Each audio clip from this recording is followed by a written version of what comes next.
আমার আমার বাকি টাকা কে দিবে? আমার বাকি টাকা আমি কার কাছে যাবো? আমার বাকি টাকা আমি ফেরত চাই, আমার টাকা আমার ফেরত চাই। আমি কিভাবে আমি সংসার চালাই? আমি প্রাইভেট চাকরি করি, আমি নিজে অসুস্থ, আমি দাঁড়া থাকতে পারতেছি না, আমার পায়ের সমস্যা। আমি তারপর আমি দাঁড়া থাকতে পারি না, তারপরে আমি কুষ্টিয়া থেকে আমি এখানে এসেছি। আমার আর কিছু বলার নাই, আমার টাকা আমি ফেরত চাই, আমার টাকা ফেরত চাই, এছাড়া আমার আর কিছু বলার নাই। আমার সব সম্বল আমি ব্যাংকের ভিতরে রেখেছি, আমার আমাকে ফেরত দিতে হবে।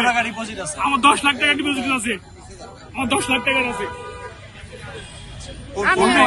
সিকিউরিটি ইসলামী ব্যাংক বসুন্ধরা শাখা। কবে রাখছিলেন? রাখছি 2024 সালে, 24 সালের জানুয়ারি মাসে। এখন তো 2 লাখ টাকা দিবে আপনাদের। 2 লাখ টাকা দিবে, বাকি টাকা আমার কে দিবে? বাকি টাকা কি আমার হাওয়া গেছে? আমি তো বাকি টাকা চাই, আমার বাকি টাকা কখন দিবে সেটা আমি আগে জানতে চাই, সেটা আমার বলতে হবে। যে মোট কত টাকা রাখা? 10 লাখ টাকা রাখছে, আমি 10 লাখ টাকা, আমি 10 লাখ টাকা সিকিউরিটি ইসলামী ব্যাংক বসুন্ধরা শাখাতে রেখেছি। আমি সেখানে আমার প্রতি মাসে যে একটা আমানত আসে, এই আমানত আমি উঠাতে গেলে প্রথমে আমাকে যে প্রফিটটা আসে, আমি প্রফিটটা উঠাতে গেলে প্রথমে আমাকে 2,000 টাকা দেয়, এক চেকে মাত্র 2,000 টাকা দেয়। আমি যখন বললাম যে ভাই এটা কি একটা চেকের সম্মান হলো ব্যাংকের, বলে ভাই আমাদের কিছু করার নাই। পরে বললো যে পরের সপ্তাহে আসেন, পরের সপ্তাহে গেছি, তারপরে কয় যে 1,000 টাকা, 1,000 টাকা দেওয়ার পরে তারপরের সপ্তাহে গেছি, তখন বলে যে আমরা আর দিতে পারবো না, বাংলাদেশ ব্যাংক এখন যা বলবে সেটাই, আমাদের হাতে আর কিছু নাই।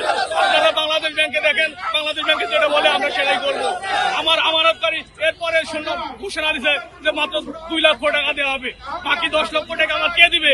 কোথায় পাবো আমি? আমার টাকা কার কাছে যাবো? আমি তো ফার্স্ট সিকিউরিটি ইসলামী ব্যাংকে দিয়েছি, অতি জরুরি। এটা কখন হবে সেটা আমরা জানতে চাচ্ছি, অতি শীঘ্রই এটা দিতে হবে আমাদের, নইলে এর চেয়ে কঠিন অ্যাকশনে আমরা রাস্তায় বসতে বাধ্য হবো। এছাড়া আমাদের কোনো উপায় নাই, নাহলে আমাকে গুলি করে মেরে দিক, আমার কোনো আপত্তি নাই। আমি এটাই চাই, আমাকে গুলি করে এখন মেরে ফেলা হোক, নাহলে আমার টাকা ফেরত দেওয়া হোক। এছাড়া এটাই আমার শেষ বলার।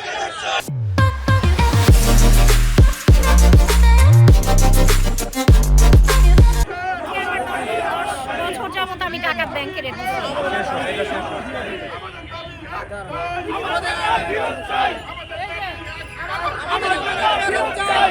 আমি কাতার প্রবাসী, দীর্ঘদিন এক্সিম ব্যাংকের সাথে আমি সম্পৃক্ত ছিলাম।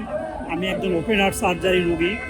আমার সাথে আপনারা জানেন এই 5টা ব্যাংক মার্জার হয়ে গেছে, সম্মিলিত ইসলামিক ব্যাংক, যেটা দ্রুত চালু করার জন্য মাননীয় গভর্নর মহোদয়কে আকুল আবেদন। আজকে আমরা এখানে 200, 250 বা 500 লোক দাঁড়িয়েছি। এখানে 76 লক্ষ পরিবার, আপনারা ভালোভাবে জানেন 76 লক্ষ গ্রাহক এই ব্যাংকের সাথে জড়িত, প্রায় 3.5 কোটি আজকে পরিবার রাস্তায় বসে গেছে।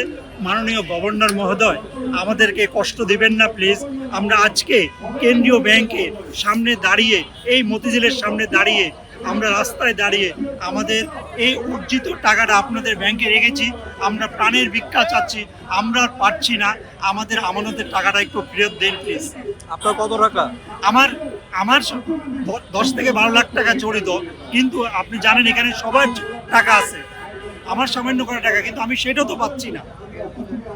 এখানে আসছি আমাদের টাকার ব্যাপারে সরকার গভর্নমেন্ট কি সিদ্ধান্ত দেয়, যেহেতু Bangladesh bank on behalf of government, সরকারের ওই প্রতিনিধি হয়ে সে কাজ করতেছে, তাহলে বাংলাদেশ ব্যাংক কি সিদ্ধান্ত দিতেছে, এবং সব ব্যাংকের ব্যাংক বাংলাদেশ ব্যাংক, তাই কি সিদ্ধান্ত দিচ্ছে এবং বাংলাদেশ ব্যাংক যা করতেছে এটা টালবাহানা দিতে আছে।